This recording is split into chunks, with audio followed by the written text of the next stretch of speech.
Hello అండి అందరికీ. ఈరోజు నేను విలేజ్ స్టైల్లో టమాటా పచ్చడి ఎలా చేస్తారనేది చూపిస్తున్నానండి. సో దీనికి ముందుగా టమాటాలు ఇంకా పచ్చిమిర్చి, టమాటాలు 4 పీసెస్గా అలా చేసుకోండి. మీకు నచ్చినట్టుగా 4 పీసెస్ కాబట్టి ఇంకా ఎక్కువైనా చేసుకోవచ్చు, అది మన ఇష్టం. సో నేనైతే ముందుగా దీనికోసం టమాటాలని కట్ చేస్తున్నాను. మెయిన్ ఏంటంటే ఇలా చేసుకుంటే ఎండుమిర్చితో అలా కొంతమంది అలా కూడా చేసుకుంటారు, ఇక వాళ్ళ ఆప్షన్. నేనైతే పచ్చిమిర్చితో చేస్తున్నాను. ఇది కాంబినేషన్ కొన్ని చట్నీస్కి, దోశకి కానీ ఇడ్లీకి కానీ చాలా చాలా బాగుంటుంది. తొందరగా అయిపోయే రెసిపీ కూడా ఇది. ఇంకా రైస్లో నెయ్యి కాంబినేషన్లో కూడా బాగుంటుంది. ఇంకా సో దీన్ని ఎలా చేస్తారు, ఏమేమి ఇంగ్రీడియంట్స్ యాడ్ చేస్తారు, ఇంకా దీని ప్రాసెస్ ఏంటి అని చెప్పేసి వీడియోలోకి వెళ్ళిపోదాం. ఫస్ట్ దీన్ని ఇలా కట్ చేసి పెట్టుకున్నాం కదండి. పచ్చిమిర్చి స్పైసీ ఎక్కువ ఉన్నాయి అనుకోండి, కొంచెం తక్కువ తీసుకోండి. అంటే మనం టమాటాలు ఎన్ని వేసుకుంటున్నాం దానికి తగ్గట్టుగా తీసుకోండి. స్పైసీ లేనివి అయితే కొన్ని తీసుకోండి చాలు. సో ఇలా కట్ చేసి పెట్టుకున్న వాటిని మనం ఆయిల్లో మగ్గించుకోవాలి. ఆయిల్లో మగ్గించుకోవడం అంటే మరీ ఎక్కువ ఆయిల్లో కాదు, కొంచెం ఆయిల్ వేసేసుకొని మగ్గించుకోవాలన్నమాట. సో పచ్చిమిర్చి కొంచెం స్పైసీ తక్కువ ఉన్నాయి అనుకుంటే మనం ఎక్కువ వేసుకోవచ్చు, ఏం కాదు. దీనిలో మెయిన్ ఇంగ్రీడియంట్స్ వచ్చేసి మనం దీన్ని నూరేటప్పుడు చిన్నులపాయలు అవన్నీ వేసుకుంటాం అనమాట, అవే మెయిన్ ఇంగ్రీడియంట్స్. ఇది టేస్ట్ అయితే సూపర్ అంటే సూపర్ ఉంటుంది. 1-2 డేస్ ఉంటుంది పచ్చిమిర్చిది కాబట్టి.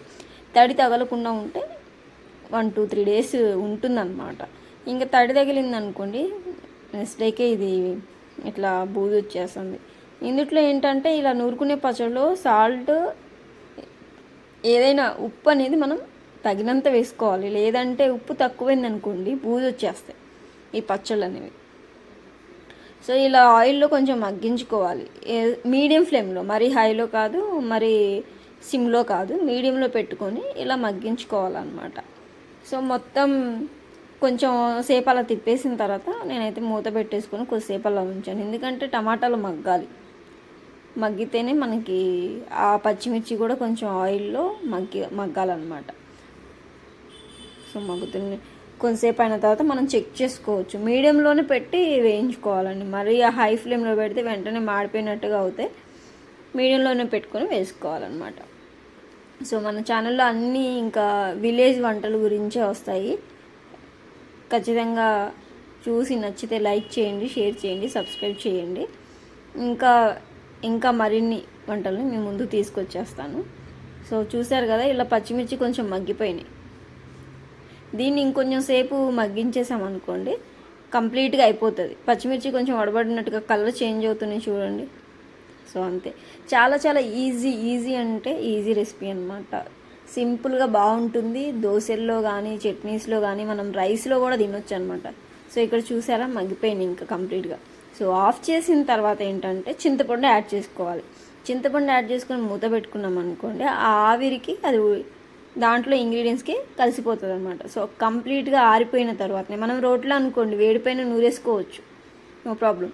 ఇంకా నేను మిక్సీలో వేస్తున్నాను కాబట్టి ఇంకా కొంచెం చల్లారిన తర్వాత ఒక 2-3 మినిట్స్ అన్న ఉండాలండి. చల్లారిన తర్వాత దాన్ని తీసుకుని మిక్సీలో వేసేసుకుంటున్నా. ఇప్పుడు మెయిన్ ఇంగ్రీడియంట్స్ దీంట్లో ఏమేమి వేస్తాం, ఎలా చేస్తామని చెప్పేసి, రోలు ఉంటే చక్కగా రోట్లో నూరేసుకోవచ్చు అనమాట. సో దీంట్లోకి కొంచెం జీలకర్ర, చిన్నులపాయలు 4-5 రెబ్బలు, ఇంకా కొంచెం కరివేపాకు, ఇవి వేస్తేనే బాగా టేస్ట్ ఉంటుంది అన్నమాట. ఇవే మెయిన్ అని చెప్పుకోవచ్చు. దీంట్లో రుచికి సరిపడా సాల్ట్ అండి. త్వరగా చేయాలి అనుకున్నప్పుడు, చట్నీస్ త్వరగా చేసుకోవాలి అనుకున్నప్పుడు ఇది ఒక దానిగా మనం చూస్ చేసుకోవచ్చు. సో నేను కొంచెం కొత్తిమీర వేసుకుంటున్నా. కొత్తిమీర ఆప్షనల్, మీ ఇష్టం. వేసుకుంటే వేసుకోండి, లేకపోతే లేదు, అది అవసరం లేనప్పుడు స్కిప్ చేసుకోవచ్చు. నేనైతే కొత్తిమీర కొంచెం యాడ్ చేసుకుంటున్నా అంతే. ఇంక ఇవన్నీ ఇంగ్రీడియంట్స్ వేసిన తర్వాత మిక్సీ పట్టుకోవడం అంతే. చూసారా బాగా మెదిగిపోతే ఏంటంటే ఇలానే ఉంటుంది. మనం కొత్తిమీర వేసాం కాబట్టి కొంచెం కలర్ అట్లా ఉంటుంది. మళ్ళీ ఈ బాండీలు ఎందుకు వేసుకుంటున్నా అంటే ఆ గ్రేవీది లైట్గా కొంచెం ఉంది కదా, దానిలో వేస్తే టేస్ట్ బాగుంటుంది అనమాట. సో నేను అందుకని మళ్ళీ అది తీసుకొని ఏమైతే మనం టమాటా పచ్చిమిర్చి వేయించుకున్నామో దానిలోనే వేసాను. కొంచెం ఆ టమాటాది ఉంటుంది కదా, దానిలో తిప్పేస్తే టేస్ట్ చాలా బాగుంటుంది. అందుకని చెప్పేసి మొత్తం దానిలో వేసి కలుపుకున్నాం. మీకు ఒకవేళ ఉప్పు కొంచెం తక్కువ వేసుకుంటారు, తర్వాత ఎక్కువ అవుతుంది అనుకునే వాళ్ళు కొంచెం తక్కువ వేసుకుని తర్వాత అయిపోయిన తర్వాత సాల్ట్ యాడ్ చేసుకోవచ్చు, నో ప్రాబ్లం. సో టమాటా చట్నీ ఎంత సింపుల్గా త్వరగా అయిపోయింది కదా, టేస్ట్ కూడా చాలా చాలా బాగుంటుంది. ఇలా ఎవరైనా ట్రై చేయకపోతే ట్రై చేసి చూడండి, ఎలా ఉందో కూడా టేస్ట్ చేసి చెప్పేయండి అనమాట. సో విలేజ్ స్టైల్లో టమాటా చట్నీ చాలా సింపుల్గా ఈజీగా రెడీ అయిపోయింది. సో వేడి వేడి అన్నంలో నెయ్యి వేసుకొని తింటే సూపర్ అంటే సూపర్ కాంబినేషన్ అంతే.